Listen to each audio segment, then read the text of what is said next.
अस्सलाम वालेकुम जी, मैं हूं ज़िया बलोच। सामीन, इमरान खान की ज़िद है कि वो इसी लूले लंगड़े निज़ाम में रहते हुए अपने लिए इंसाफ हासिल करेगा, और दूसरी तरफ हमारे जो मुक़्तदर हलके हैं, मुक़्तदर लोग हैं, ख्वाहिशात उनकी ख्वाहिश ये है कि इसी निज़ाम के ज़रिए इमरान खान को रगड़ना है, सामने नहीं आने देना। चाहे जमहूरियत ख़त्म होती है ख़त्म हो जाए, इंसानी हकूक़ ख़त्म होते हैं हो जाए, पाकिस्तान जितना मर्जी बदनाम होता है हो जाए, इमरान खान को सामने नहीं आने देना।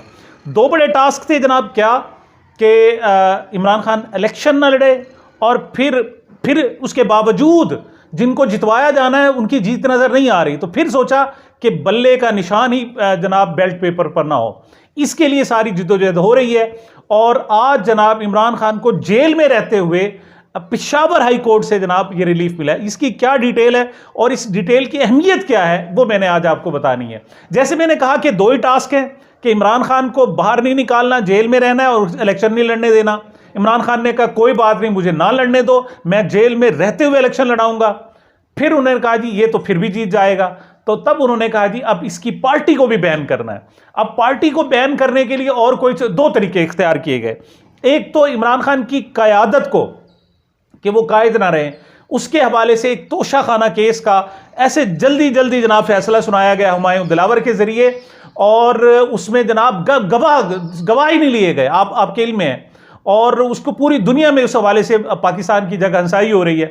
लेकिन बहरहाल वो सुनाकर उनको कन्विक्टेड कर दिया गया, मुजरिम बना दिया गया, और जो ही मुजरिम बनाया तो सिर्फ 3 दिन बाद मतलब उनको पार्टी की क़यादत से भी महरूम कर दिया गया।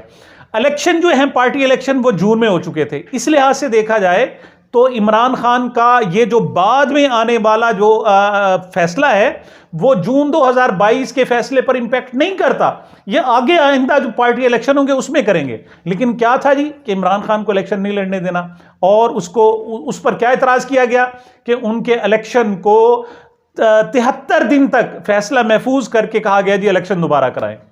अब इमरान खान ने यहां स्ट्रेटेजी दो इख्तियार की। एक तो इस फैसले को, इलेक्शन कमीशन के फैसले को चैलेंज किया और उस हाईकोर्ट में चले गए।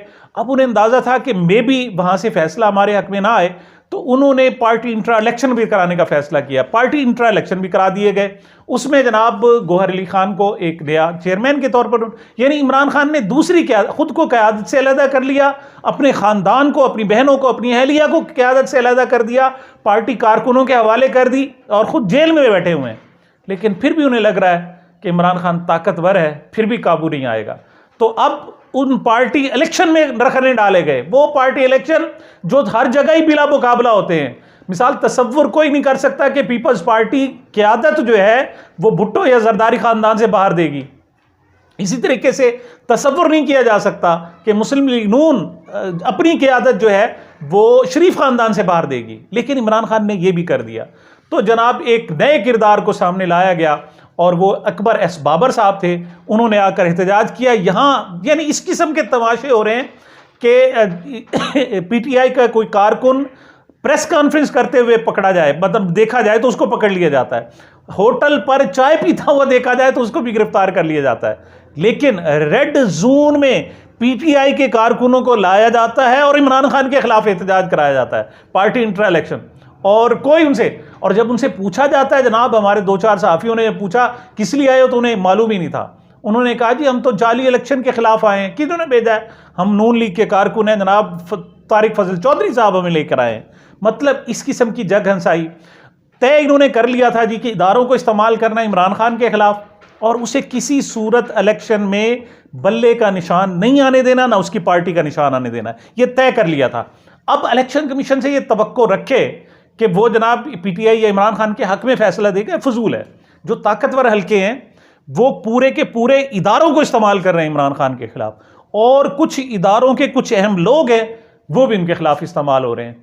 तो ऐसे में जनाब एक तुर्प का पत्ता जिसे कहते हैं ना जी, वो फेंका, किसी को खबर नहीं होने दी गौहर अली खान ने, और वो Lahore high court, Islamabad high court की बजाय पेशावर हाई कोर्ट में चले गए, और जनाब जज साहब के सामने रखा कि देखें जी ये क्या तमाशा बना रहा है, हमारे पहले इलेक्शन को नाइल उन्होंने कालअदम करार दे दिया, फिर हमने अपनी पार्टी की आदत को हटाकर नई पार्टी की आदत लाए, और फिर जनाब इलेक्शन हमने करवा दिए।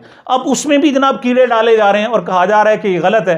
तो दर हकीकत ये इलेक्शन शेड्यूल आने वाला है 1 हफ्ते के अंदर अंदर। दर हकीकत हमें ये उस इलेक्शन शेड्यूल से पहले पहले बतौर पार्टी खारिज करना चाहते हैं, हमारे बल्ले का निशान लेना चाहते हैं। तो ये बात जनाब जब उन्होंने पेशावर हाई कोर्ट में रखी तो अदालत को ये सारी सूरत हाल समझ आ गई और अदालत ने हुक्म दिया है इलेक्शन कमीशन को कि आपने जब तक पेशावर हाई कोर्ट में फैसला नहीं हो जाता उस वक्त तक आप इस किस्म का कोई फैसला नहीं करेंगे कि बल्ले को बैलेट पेपर से हटाया जाए। और अगली पेशी कब रखी है? वो 19 दिसंबर को रखी। आज जब मैं आपसे बात कर रहा हूं तो 11 दिसंबर है और 8 दिन बाद यानी 19 दिसंबर को रखी है। और इलेक्शन शेड्यूल क्या है कि वो कम अज कम 14 दिसंबर तक हर सूरत इलेक्शन शेड्यूल आ जाना है। और इलेक्शन शेड्यूल एक मरतबा आ जाए तो उसके बाद किसी पार्टी को बैन नहीं किया जा सकता, उस वक्त सिंबल भी देने होते हैं।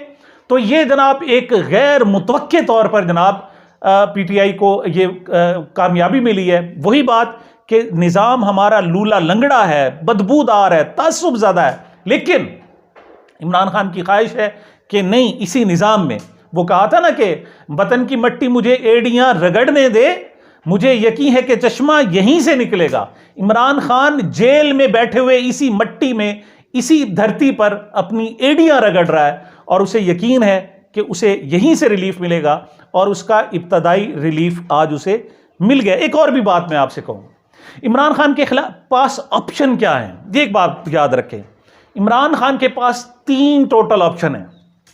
एक तो ये कि जिस तरीके से उसको पाकिस्तान में इदारे जुल्म कर रहे हैं, उस पर ज्यादती कर रहे हैं, जबर कर रहे हैं, यहां तक कि जवेद हाशमी कहता है कि मुझे इन्होंने नंगा करके बगैर अंडरवेयर के बर्फ के ब्लॉकों पर इन्होंने मुझे लिटा कर मुझे मारा।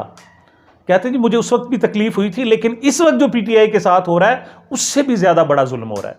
यानी ये पहले तसव्वुर नहीं था कि जाकर उनकी औरतें उठा ली जाती थी, उनके बच्चों को उठा लिया जाता था, उनके घर गिरा दिए जाते थे, उनकी फैक्ट्रियां तबाह कर दी जाती थी। ये पहली मरतबा ऐसा हो रहा है। तो इमरान खान के सारे इदारे उसके खिलाफ है। यानी पुलिस को आप क्या कह सकते हैं? पुलिस इमरान खान के हक में सवाल ही पैदा। वो जनाब आप उन्हें कहें कि फलां जगह डाकू और डकैती कर रहे हैं, वो नहीं आएंगे। आप पुलिस को फोन करें 15 पर और कहें जी 2 लड़के हैं और उन्होंने पीटीआई का झंडा उठाया हुआ है, पुलिस सबसे पहले वहां पहुंचेगी। ये सूरत हाल तो है। और दूसरी तरफ आप इलेक्शन कमीशन से तवक्को रखें, बिल्कुल पूरा का पूरा इलेक्शन कमीशन इस वक्त इमरान खान के खिलाफ खड़ा हुआ है। और इसके अलावा और भी इदारे हैं जिनकी वजह से मैं तौहीन की वजह से साफ ज़रा मैं अफोर्ड नहीं कर सकता उनका नाम लूँ, लेकिन सबको पता है कि वो क्या किरदार अदा कर रहे हैं। अब इमरान खान के पास 3 रास्ते थे। एक तो ये कि इनके खिलाफ बागी हो जाता और वो कहता कि मैं कानून नहीं मानता, क्यों? उसे इंसाफ नहीं मिल रहा। दूसरा रास्ता उसके पास क्या है? वो जनाब मुज़ाकरात कर लेता, इनसे बात कर लेता, आए जनाब प्रेस कॉन्फ्रेंस कर लेता, जैसे डील की है। मतलब नवाज शरीफ साहब ने कई मरतबा डील, 4 मरतबा डील कर चुके हैं।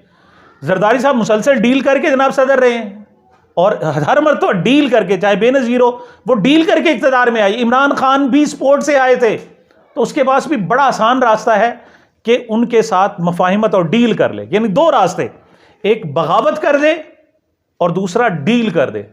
लेकिन इमरान खान है ना बगावत कर रहा है और ना डील कर रहा है, बल्कि कहता है नहीं, वतन की मट्टी मुझे एड़ियां रगड़ने दे। वो कहता है मैंने इंसाफ लेना है और इसी बदबूदार निजाम से, इसी लूले लंगड़े अपाहज जिसकी टांगे नहीं है, हाथ नहीं है, कान नहीं है, आंख नहीं है, जो देख नहीं सकता, सुन नहीं सकता, वो कहता है नहीं, मैंने इंसाफ इसी से लेना है। और उस पर अड़ा हुआ है, जेल में बैठा है, लोग उसका तमाशा देख रहे हैं। एक जुमला मैंने पढ़ा था, मैंने कहा मैं अपने दोस्तों से शेयर करूंगा। उन्होंने कहा ये मुझे जलील कर रहे हैं ना, ये मेरी तौहीन नहीं कर रहे, ये अपनी औकात बता रहे हैं, मेरी तौहीन नहीं कर रहे। मैं तो मजबूर हूं, एक कहती हूं, मुझे जिस हाल में रखे मैं मौजूद हूं। तो जनाब इस लूले लंगड़े निज़ाम ने आज इमरान खान को एक पहला रिलीफ दे दिया है और अब ये लोग बेबस हो गए, इनके पास कोई चारा नहीं है। अब इमरान खान के बल्ले के निशान को कम से कम 19 दिसंबर तक, देखें डेट भी 8 दिन रखी है, यहां तो 8-8 मिनट में फैसले हो रहे हैं, और 14-15 या ज्यादा से ज्यादा 16 तक ये सारा शेड्यूल आ जाएगा। या तो इलेक्शन नहीं होंगे, अगर होने हैं तो फिर 19 से पहले पहले ये फैसला इन्हें करना होगा। तो ये गैर मुतवक्का रिलीफ है। ऐसे में जनाब जब उन्हें बिल्कुल कोई गुंजाइश नहीं मिल रही, मिसाल के तौर पर आज देखें खदीजा शाह एक साबिक आर्मी चीफ की नवासी है और उस पर मुकदमात, उसे कई महीनों से जेल में डाला हुआ है। उसका जुर्म, वो कहती मेरा जुर्म क्या है? कहते जुर्म यह है कि नाक से लकीरें निकलाओ कि आइंदा मैं इमरान खान की हिमायत नहीं करूंगी। ये उसका जनाब जुर्म है और ये उससे मुतालबा किया जा रहा है। सारे केसों में जमानतें हो गई और आखिर में जनाब MPO के तहत यानी नजरबंद कर दिया। कोई केस नहीं मिला तो DC के जरिए नजरबंद कर दिया। अब वो फिर अदालत गई और अदालत में जनाब उसको पता था कि आज रिलीफ मिल जाएगा। तो आज क्या किया कि एकदम उन्होंने जनाब वो DC साहब ने वो उनको नजरबंद करने का वो नोटिफिकेशन वापस लिया और पता चला कोयटा में एक मुकदमा दर्ज करा लिया गया है। यानी ये वो खातून है आर्मी चीफ की बेटी जिसने कोयटा में जाकर दहशतगर्दी की है। इन्हें शर्म नहीं आती। एक साबिक आर्मी चीफ की बेटी जो एक पाकिस्तान की पूरा फेम है, यानी दुनिया के बेहतरीन डिजाइनर्स में से उसका शुमार होता है और वो कई आलमी मुकाबले जीत चुकी है और उसका जुर्म कि वो जनाब इमरान खान। अच्छा, और जो उसकी फुटेज है वो गाड़ी चला रही है और अंदलीब अब्बास गाड़ी के ऊपर खड़ी है। अब जो गाड़ी के ऊपर खड़े होकर नारे लगा रही है, झंडे उठा रही है, वो मासूम है क्योंकि उसने प्रेस कॉन्फ्रेंस कर दी है, इमरान खान का साथ छोड़ दिया है। और ये मासूम नहीं है, ये दहशतगर्द है जो गाड़ी के अंदर बैठी हुई है, अपनी गाड़ी के अंदर बैठी हुई है। तो जब सिस्टम इस हद तक मुखालिफ हो जाए और वहां से एक छोटा सा भी रिलीफ मिले तो मैं समझता हूं कि ये ठंडी हवा का झोंका होता है और उससे जो PTI के जो वर्कर्स हैं, 70% लोग जो अवाम हैं जो कुड़ रहे हैं, वो कहते हैं जी जुल्म है, बाकी ये कैद खाना है, पाकिस्तान एक कैद खाना है, इसमें गुलाम बना के रखा हुआ है और यहां बाकी हकीकी आज़ादी की ज़रूरत है। तो ऐसे में उनको थोड़ा सा रिलीफ मिलता है। फिर इमरान खान की वो बात भी याद आती है कि नहीं, इसी सिस्टम में रहते हुए रिलीफ मिलेगा। और बाकी भी मुकदमात इंशाल्लाह, बाकी उसकी तफसील मैं आपको बताऊंगा अगले व्लॉग में। मुझे, मेरे चैनल को अपनी मोहब्बतों और दुआओं में याद रखिएगा। मिलते हैं छोटे से वक्फे के बाद।